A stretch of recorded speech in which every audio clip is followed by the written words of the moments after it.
우리 주님께서 주시는 위로와 평강이 오늘 예배 자리에 나오신 모든 성도님들에게 가득하시기를 주님의 이름으로 축원합니다. 지난 주일부터 내년에 우리 교회 여러 부서에서 사역하실 분들을 모집하고 있습니다. 특별히 교사로 헌신하실 분들이 많이 필요합니다. 그 이유는 여러 가지인데요. 핵심은 우리 교회 학교의 표 때문입니다. 바로 한번 보여주시죠. 거룩한 상상력으로 자라나는 교회 학교입니다. 거룩한 상상력으로 자라나는 교회 학교. 우리 교회 학교에는 거룩한 상상력으로 무장한 교사들이 많이 필요합니다. 여러분들은 상상력이라는 말을 어떻게 생각하실지 모르겠는데 상상력이라는 말은 성경에서 대단히 중요합니다. 그런데 사실 상상력이라는 말은 오해를 많이 받기도 합니다. 상상력을 일종의 현실을 도피하기 위한 몽상이나 비현실적인 생각 정도로 본다든지 또는 상상력을 좀 특이한 사람들만 가지고 있는 이상한 능력 정도로 보는 것입니다. 아마도 상상력에 그런 면도 없지는 않을 것입니다. 그런데 성경을 보면 이야기는 조금 달라집니다. 성경에도 상상력이 담겨 있습니다. 아니, 성경은 상상력 빼고 말할 수가 없습니다. 이 말은 성경이 허무맹랑한 이야기이거나 또는 만들어진 소설 같은 이야기라는 뜻이 아닙니다. 성경은 우리의 평소 생각으로는 전혀 이해할 수도 없고 도달할 수도 없는 하나님의 세계에 대해 말합니다. 그래서 성경이 말하는 세계는 소위 상상력이 있어야만 볼 수 있습니다. 자기 세계에 갇히지 않아야 합니다. 하나님에 대해 열려있는 사람만이 성경의 세계를 볼 수 있고 손으로 잡을 수 있습니다. 그런 차원에서 성경이 말하는 상상력은 현실을 도피하는 꿈 같은 이야기도 아니고 4차원에 빠진 몇몇 사람들만의 것도 아닙니다. 성경이 말하는 상상력은 새로운 현실입니다. 세상이 당연하게 여기는 질서가 뒤집어지는 하나님의 세계에 눈을 뜨는 것입니다.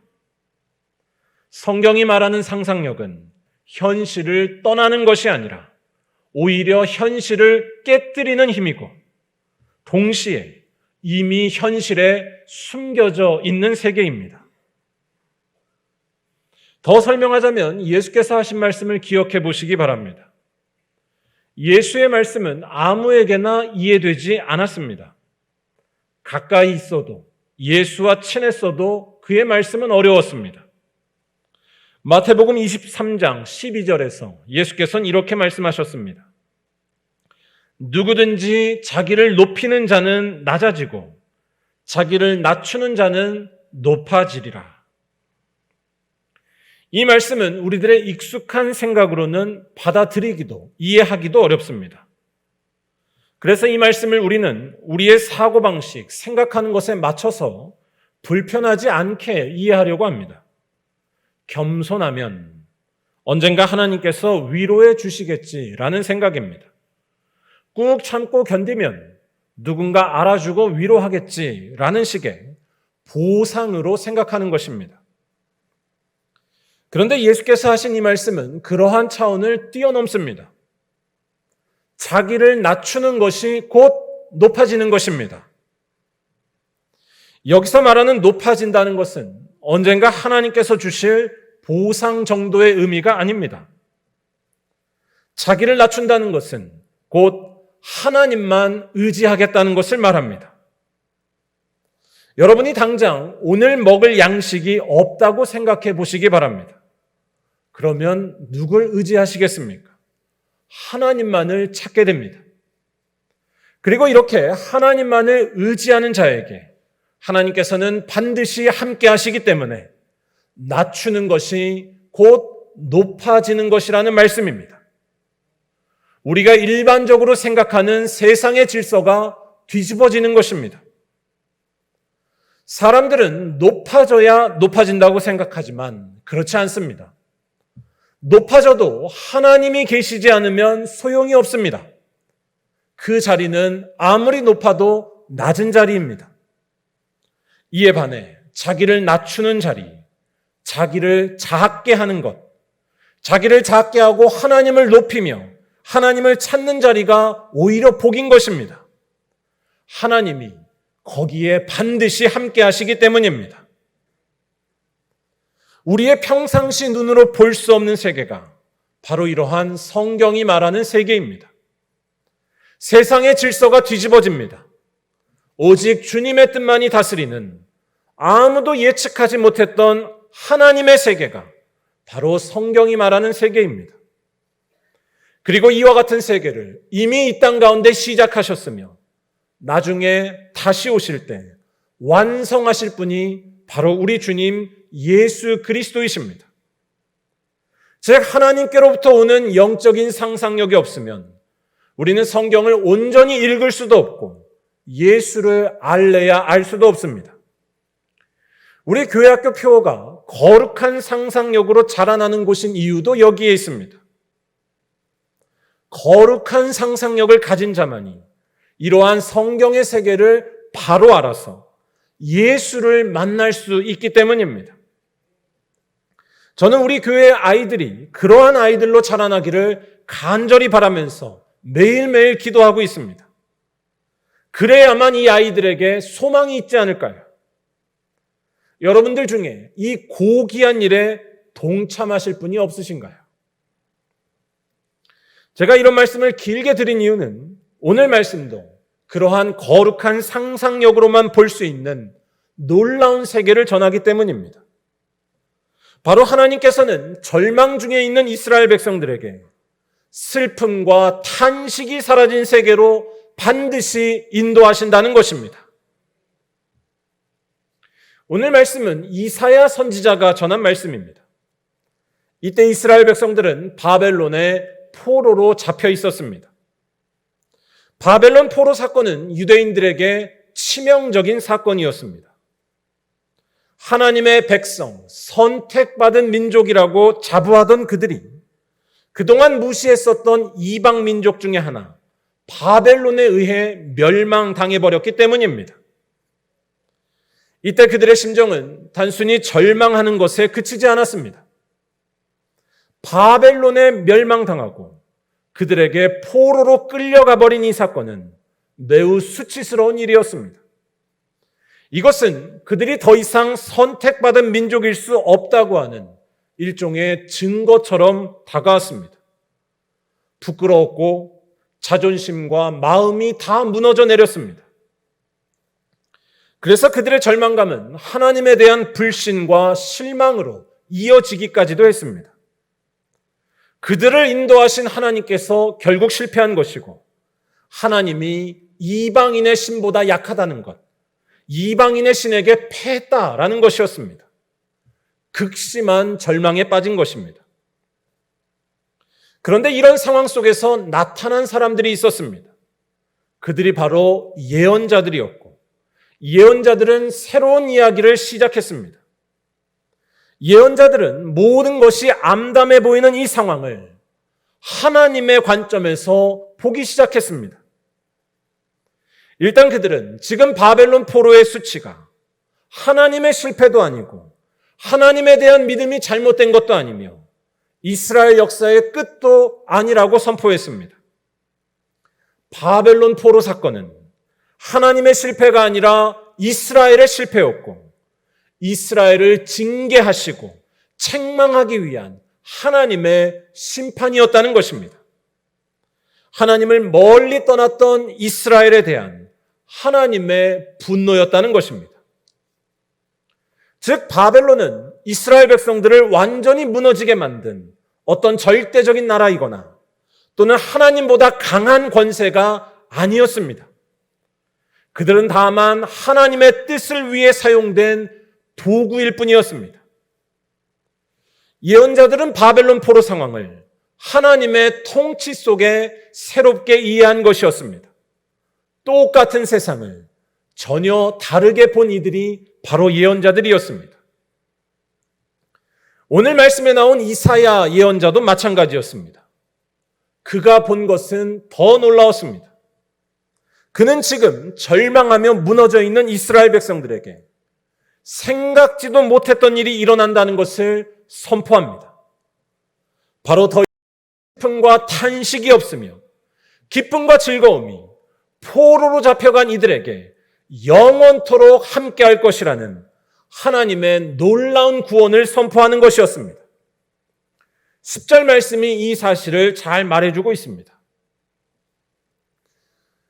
여러분들은 이 말씀이 어떻게 느껴지시나요? 이사야가 이런 말을 했을 때에 이사야 옆에 있었던 사람들은 무슨 반응을 보였을까요? 그들이 과연 잘 들었을까요? 아마도 이사야에 대해서 다들 망상가라고 현실적이지 않은 사람이라고 비웃으면서 무시했을지 모릅니다. 그들을 다스리고 붙잡고 있는 바벨론은 너무나 강했습니다. 모든 것은 바뀌지 않고 그대로였습니다. 이스라엘 백성들은 절망 중에 지낼 수밖에 없는 것이 그들이 마주한 현실이었습니다. 3절과 4절을 보면 이 당시 유대인들이 이 바벨론 앞에서 얼마나 초라하고 약했는지를 알게 해주는 구절들이 나옵니다. 약한 손, 떨리는 무릎, 겁내는 자들이라는 말씀입니다. 약한 손이란 말은 새번역 성경과 공동번역 성경을 보면 손에 맥이 풀렸다라고 번역이 되어 있습니다. 손에 맥이 풀렸다. 맥이 풀리는 일은 아무 때나 일어나지 않습니다. 모든 것이 다 무너졌을 때, 아무것도 의지할 수 없고 완전히 캄캄할 때 맥이 풀리고 주저앉게 됩니다. 무릎이 떨린다는 것도 마찬가지입니다. 이 바벨론 제국 때문에 그들의 삶은 완전히 망가졌으며 완전히 무너져 버렸다는 것입니다. 이사야가 이런 현실을 모르지는 않았을 것입니다. 또한 이러한 절망스러운 모습이 바뀔 것 같지 않아 보이는 것, 그러한 것도 모르지 않았을 것입니다. 그럼에도 불구하고 이사야는 놀라운 선포를 합니다.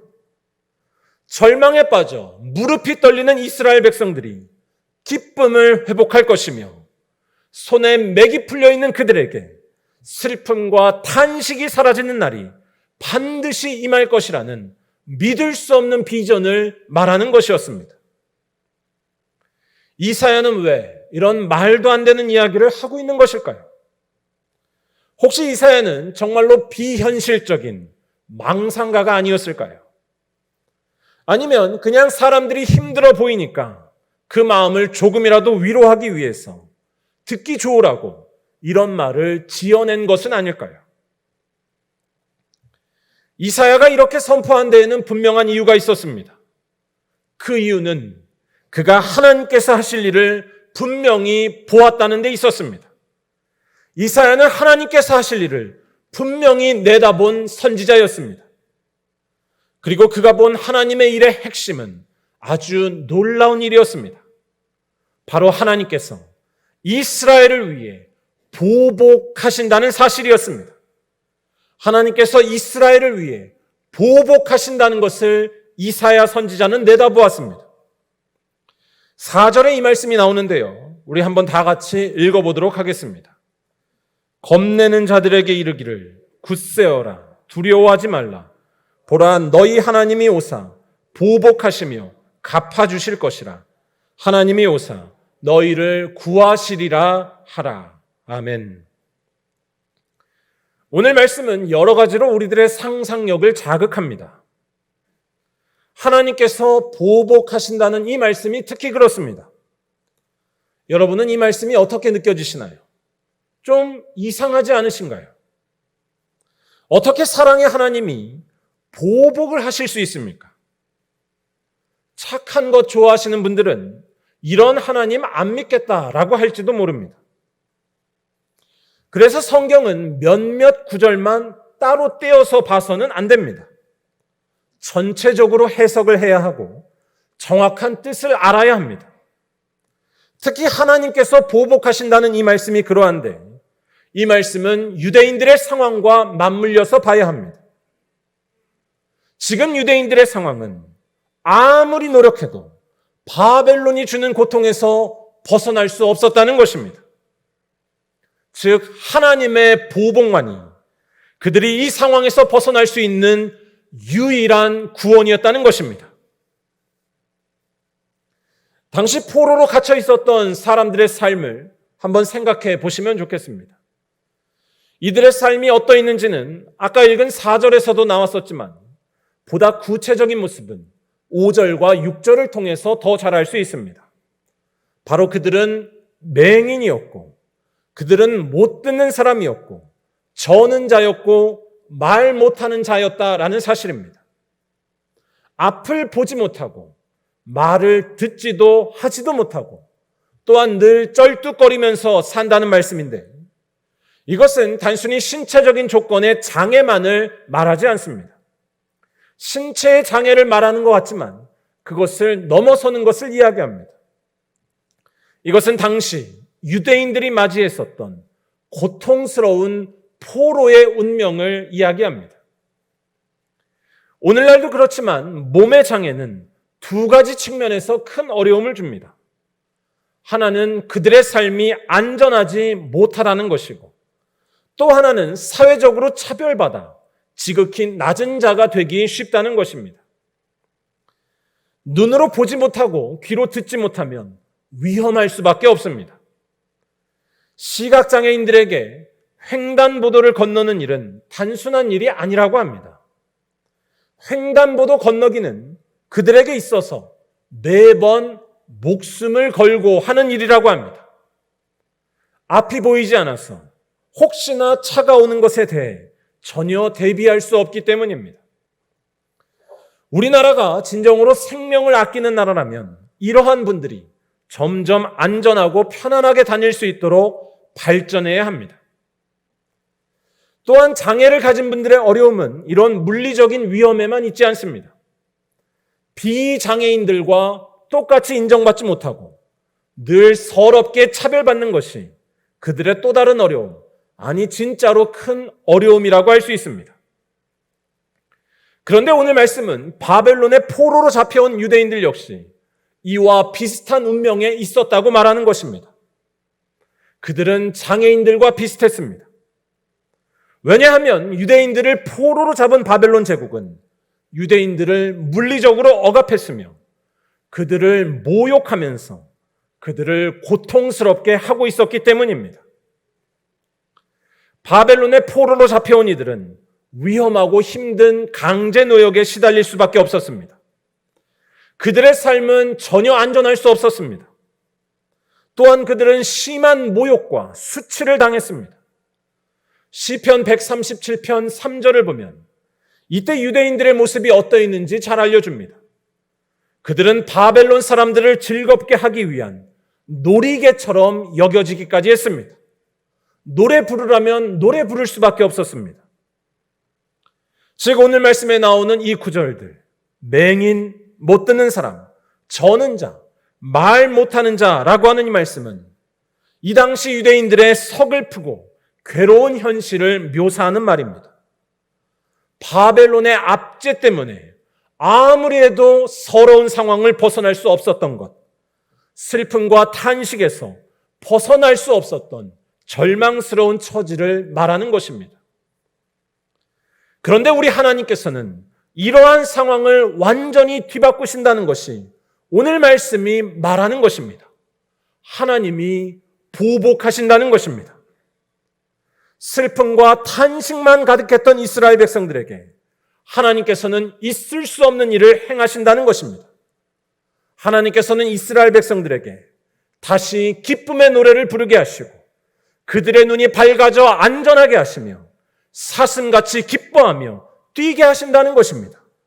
왜냐하면 그들을 그렇게 만들었던 바벨론에 대해서 하나님께서 보복하시기 때문입니다. 다시 말해 하나님의 보복하심에서 중요한 것은 보복 그 자체가 아니라 구원을 얻을 수 없는 상황 속에 하나님께서는 반드시 비집고 들어와서 희망을 주시며 틈을 내시며 역사하신다는 것입니다. 아무리 해도 바뀌지 않는 세상 속에 하나님의 보복하심으로 희망이 열린다는 것입니다. 이 하나님은 아무도 생각하지 못했던 일을 행하시는 분입니다. 사라질 것 같지 않았던 슬픔과 탄식이 사라지게 하시고 절망 속에 있었던 이들을 기쁨과 즐거움으로 충만케 하신다는 것입니다. 오늘 말씀은 전부 이러한 사실을 노래합니다. 7절 말씀은 뜨거운 사막이 변하여 못이 될 것이라고 노래합니다. 메마른 땅이 변하여 물이 샘솟는 원천이 될 것이라고 이야기합니다. 이 세상에 근본적인 아무도 생각하지 못했던 놀라운 변화가 일어난다는 것입니다. 하나님의 보복하심과 하나님의 역사하심으로 아무렇던 세상에 희망이 있게 된다는 것입니다. 영적인 상상력이 열려야만 볼 수 있는 하나님의 놀라운 세계를 이사야는 보았고 우리에게 전하고 있습니다. 그런데 여기에서 우리는 질문을 하나 던지지 않을 수 없습니다. 이러한 일이 정말로 일어났을까요? 하나님의 보복하심이 정말로 일어나서 이 세상이 변했나요? 여전히 세상에는 많은 이들을 괴롭히는 바벨론들이 건재하고 바벨론 포로와 같은 이들이 정말로 많지 않은가요? 이러한 현실을 보면 역시 이사야는 비현실적인 몽상가가 아니었을까요? 그런데 기독교를 시작한 초대교회는 이러한 질문에 대해 분명한 확신을 가지고 응답을 가지고 있었습니다. 예수 그리스도가 바로 이사야의 이 예언을 성취하셨다는 사실입니다. 예수를 통해 세상을 뒤흔드는 하나님의 보복하심이 일어났으며 예수를 통해 슬픔과 탄식이 가득한 세계에 희망이 들어와 기쁨과 즐거움이 가득 찬 하나님의 세계가 시작되었다는 것입니다. 오늘 대강절 두 번째 주일 교회력에 따른 본문 중에 복음서의 말씀이 이를 말해줍니다. 세례 요한의 질문을 받으신 예수께서는 오늘 말씀을 인용해서 이렇게 이야기하십니다. 마태복음 11장 5절의 말씀입니다. 맹인이 보며 못 걷는 사람이 걸으며 나병 환자가 깨끗함을 받으며 못 듣는 자가 들으며 죽은 자가 살아나며 가난한 자에게 복음이 전파된다 하라. 아멘. 이 말씀을 예수 믿으면 모든 병이 낫는다라는 식으로 오해하시면 안 됩니다. 물론 예수께서는 그런 일을 행하실 수 있지만 그러한 기적이 복음서가 전하려는 핵심 메시지는 아니기 때문입니다. 예수께서 이 말씀을 하신 것은 예수 안에서 일어나는 일의 실체를 말하려는 것입니다. 예수 안에서 일어나는 일의 실체를, 무슨 일이 일어났는지를 말하려는 것입니다. 바로 예수 안에서는 이사야 선지자가 예언했던 일, 슬픔과 탄식이 사라진다는 것입니다. 예수 안에서는 슬픔과 탄식이 사라진다는 것입니다. 예수 안에 있으면 세상의 기준이 역사하지 못한다는 것입니다. 맹인과 못 걷는 사람, 나병 환자의 슬픔은 그들이 세상으로부터 부정한 사람으로, 불행하고 재수 없는 사람으로 취급된다는 데 있습니다. 오늘날 세상도 마찬가지입니다. 장애가 없고 집안이 좋으며 권력이나 재물도 가졌고 사회적으로 위치도 높을 때 우리는 불행하지 않을 것이라고 믿고 복을 받았다고 생각합니다. 아니, 복까지는 아니라 하더라도 그래야 괜찮은 삶이라고 여깁니다. 우리들이 늘 그러한 삶을 부러워하고 있다는 것이 그 증거입니다. 즉, 반대로 말할 때 이러한 기준에 미달한다면 그 인생은 불행하다고 여기고 부족하다고 보는 것입니다. 그런데 우리 주님 예수께서 오심으로써 이러한 세상의 기준이 뒤집어졌다는 것입니다. 오늘 말씀으로 하자면 우리를 강고하게 다스리고 있는 세상 법칙에 대해서 예수께서 보복하시고 새로운 삶을 열어주신 것입니다. 바로 예수 안에 있으면 누구나 복받았다는 것입니다. 예수 안에 있으면 누구나 복받습니다. 예수 안에 있으면 누구나 기뻐할 수 있습니다. 예수 안에 있으면 슬픔과 탄식이 사라집니다. 그가 맹인이든 못 걷는 사람이든 가난하든 부족하든 심지어 죄인일지라도 아무런 상관이 없습니다. 누구든지 예수 안에 있으면 반드시 하나님의 자녀가 되기 때문입니다. 누구든지 예수 안에 있으면 반드시 하나님의 자녀가 됩니다. 예수는 죽음을 이기고 부활하신 하나님의 아들이시고 하나님의 본체가 되시기 때문입니다. 이분이 우리와 함께 하십니다. 즉 우리들의 일상의 눈으로는 볼 수 없는 하나님의 놀라운 나라가 이 땅에 오신 하나님의 아들 예수를 통해서 열렸습니다. 자기 스스로 생명을 얻으려는 죄와 죽음에서 해방될 수 있습니다. 슬픔과 탄식이 없는 하나님의 생명을 예수 안에서 얻을 수 있습니다.